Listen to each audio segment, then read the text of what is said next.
Injustice anywhere is a threat to justice everywhere. आपके देश का हिस्सा है, वहां पे आम लोगों को अगर बोलने की आज़ादी नहीं है, अपनी बात रखने की आज़ादी नहीं है, तो कॉन्स्टिट्यूशन का क्या मायने हुआ, प्रियम्बल का क्या मायने हुआ? आप ये नहीं कह सकते कि मेरी आज़ादी ठीक है लेकिन उसकी आज़ादी ठीक है। इक्वालिटी की धज्जियां उड़ाई जा रही हैं आज के दिन में, रूल ऑफ लॉ सेम नहीं है, राम रहीम वगैरह कहते लोग कितना भी चाहो बेल मिल जाएगा। बाकी लोग जेलों में उनको पैरोल तक नहीं मिल जाती, माँ से मिलने के लिए, माँ की डेथ हो गई साइबर 90% डिसेबल्ड है, एक बार भी बेल नहीं है ना पैरोल। तो इक्वालिटी है क्या हमारे यहाँ? Who will defend the defenders? यानी कि जो हमको बचाते हैं उनको कौन बचाएगा? आम आदमी को बचाने वाले कौन होते हैं? हमारा लास्ट कहाँ पे अपील होता है? जुडिशरी में। और कौन हमारी आवाज बन के वहां जाता है? वकील जाते हैं। और वकीलों को ही आप जेलों में बंद करना शुरू कर देंगे तो हमारे लिए हमारी शील्ड कहां से आएगी? तो ये अभी हम फेस कर रहे हैं। अब तो पहले से ही शुरू हो गया था कि वकीलों को जेलों में बंद किया जा रहा था। हमने देखा था कि प्रोफेसर साई बाबा के वकील सुरेंद्र गाडलिंग को किस तरह से बंद के वो शॉक वेव एक हुआ था। और भी वकीलों को किया गया था, लेकिन ये हाई प्रोफाइल वकील जो उनको डिफेंड कर रहे थे, उनको ये भीमा कोरेगांव का एक इल्यूजन सा बना के, जिसमें कोई ट्रायल शुरू भी नहीं हुआ है और कितने सालों से लोग जेलों में बंद हैं। प्रोफेसर साई बाबा के लिए बेहतरीन हाईकोर्ट जजमेंट आई कि उनके खिलाफ कभी भी कुछ भी नहीं था, उनको लाइफ इम्प्रिजनमेंट बिल्कुल गलत तरीके से दी गई। There was no evidence of any wrongdoing, लेकिन वो बाहर आ गए। लेकिन जो उनको डिफेंड कर रहे थे वकील और इसीलिए टारगेट हुए, ये हमारा मानना है, वो अभी तक बंद हैं। हमारे प्रोफेसर हैनी बाबू, वो भी साई बाबा डिफेंस कमेटी के मेंबर थे, वो भी बंद हैं। कुछ नहीं हो रहा वहां पे हम लोगों को, मतलब जैसे कि सिविल सोसाइटी के जो बोलने वाले इंडिपेंडेंट थिंकर्स एंड आर्टिकुलेट करने वाले लोगों को जेलों में बंद करके ताला लगा देते हैं, भूल जाते हैं। अगर केस आगे नहीं बढ़ रहा है तो मनीष सिसोदिया के मामले में जैसे 17 महीने बाद कहा गया कि इस केस में आपका पीएमएलए यूज करके आप इनको बेल डिनाई नहीं कर सकते, तो हमारे बाकी लोगों को जो जेलों में पड़े बेल क्यों डिनाई हो रहा है?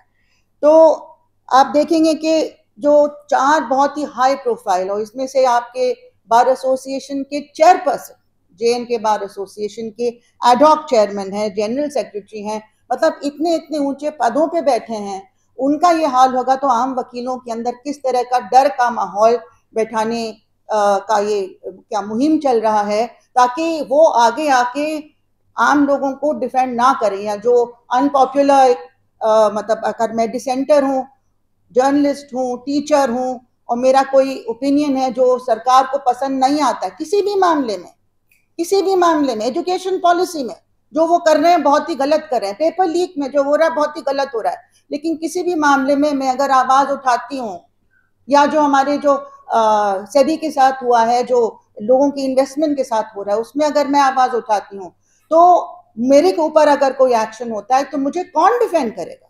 Who will defend the defenders? So this is a very basic question here.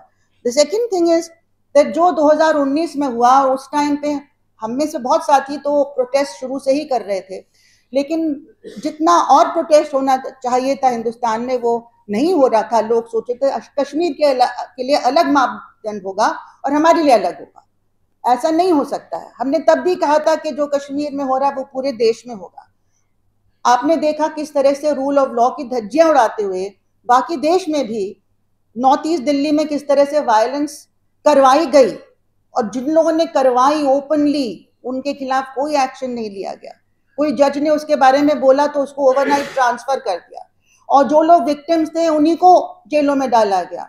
तो किस तरह से उसमें भी एक kind of rain of terror जो हुआ है, और इसी के साथ लगातार उसके बाद जो अरेस्ट हो रहे हैं, और फिर भीमा कोरेगांव के नाम पे एक बिल्कुल एक फॉल्स इल्यूजन, जो लोग वहां थे भी नहीं भीमा कोरेगांव की मीटिंग में, उनके खिलाफ एक षड्यंत्र के नाते एक झूठी कहानी रची गई।